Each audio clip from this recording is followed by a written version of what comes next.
So, we live in this era where we're more hyper-connected than at literally any point in human history. Yet, paradoxically, studies show we're actually lonelier than ever before. Crazy, right? Well, why is that? It basically comes down to the fact that we fundamentally misunderstand the very concept of friendship. Welcome to today's Explainer. We're going to really unpack the psychology and the reality behind the company we keep, drawing directly from some incredibly profound insights on human relationships. I want you to do something for a second. Take a mental audit of your social circle right now. I mean, it's so incredibly easy to just open up our phones, scroll through our contact lists, and feel this sense of total abundance. But here's the thing. Connection does not equal loyalty. When you strip away the convenience, the casual hangouts, and the endless group chats, are the people standing around you actually true friends? Answering that honestly, that's the first and honestly often the hardest step toward building a life of real substance. You see, we so often treat friendship like it's a numbers game, totally confusing popularity with actual real-world support. But let me tell you, 100 acquaintances won't even come close to the value of one right friend when you're facing a real crisis. The challenge isn't about accumulating a massive quantity of connections like they're trophies. The actual test of our emotional intelligence is identifying who the right people are. Because quality will always, absolutely always triumph over quantity when it comes to the human heart. Okay, so to really do that, we need to establish a baseline. What is a friend? Well, a true friend isn't just someone you share a laugh with on a Friday night. This relationship requires real, mutual, emotional investment.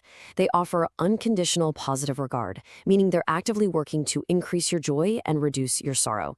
They act like a guiding light, pointing out the right path when you're totally lost, and standing shoulder to shoulder with you even when the entire world decides to turn away. It's a foundational bond built entirely on trust, deep understanding, and sacrifice. So let's break this down a bit. We can essentially categorize the people you'll encounter in your life into 5 distinct types of friends. Consider the stark contrast here. On one side, we have the true friend. This person is your absolute emotional anchor in bad times.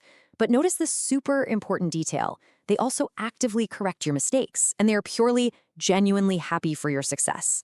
Now, on the flip side, we have the selfish friend. They view your relationship as purely transactional. When they have a task or need a huge favor, oh, they're your shadow. But the absolute second you need them, poof, they vanish into thin air. They only see the profit, they never actually see the bond. Moving right along, we encounter 2 highly toxic archetypes. First up is the deceitful friend. This is a hidden enemy, which quite frankly makes them incredibly dangerous. They'll smile warmly right to your face, but the moment you turn your back, they're actively damaging your reputation. Then we have the harmful friend. Now, they don't attack you directly. Instead, they sort of slowly erode your potential over time by pushing you toward lies, encouraging bad habits, and tempting you with easy shortcuts. They literally destroy your future simply by pulling you off the right path. And wow, that brings us to the 5th type, which really represents the ultimate betrayal of the social contract, the enemy in disguise. This is someone who takes on the title of friend specifically just to get close enough to bring you down. They harbor this deep, dark resentment for your progress, and they're honestly just waiting for the perfect moment to betray you. When you identify someone who actively resents your growth but still calls themselves your friend, immediate and total distance is literally the only wise choice you can make. So, how do we actually apply all this knowledge? Well, here's a practical matrix you can use as a sort of filter for your own relationships. Let's look at the avoid column first. If someone leads you down the wrong path, consistently disrespects your boundaries, exploits your weaknesses, or actually frowns when you win, they're not a friend. They are a threat to your life, period. Now, shift your focus over to the befriend column. You want to pull people closer who inspire you to move forward, who are brave enough to tell you when you're messing up, and who fundamentally respect your big dreams, because these are the people who actually elevate your whole existence. If you were ever sitting there in doubt about a relationship, just gauge it against these absolute signs of true friendship. A genuine bond operates completely free of conditional affection. It requires absolutely no showing off because it's grounded instead in pure authenticity, and it harbors zero selfishness. The connection simply isn't based on what someone thinks they can extract from you. And all of this really brings us down to the biggest truth of life when it comes to human relationships.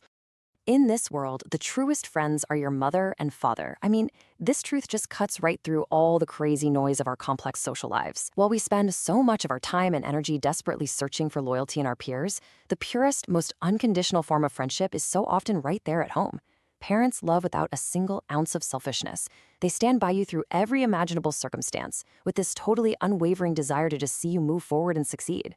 Honestly, even when the entire world turns its back and walks away, they remain. That is the absolute ultimate benchmark of loyalty. All right, to wrap things up today, here is your blueprint moving forward. Step 1, actively choose the right friends using those filters we just discussed. Step 2, have the absolute courage to distance yourself from the wrong people, the selfish, the deceitful, and the envious ones. And step 3, fully embrace and nurture selfless friendship, whether that's with a trusted peer who elevates you or by finally recognizing the profound, incredible bond you share with your parents. I'm going to leave you with this final lingering thought. I really want you to look around you tomorrow. Are the people currently in your inner circle true friends, or are they just friends in name? Take some real time to reflect on that. Thanks for joining me on this explainer, and I'll catch you next time.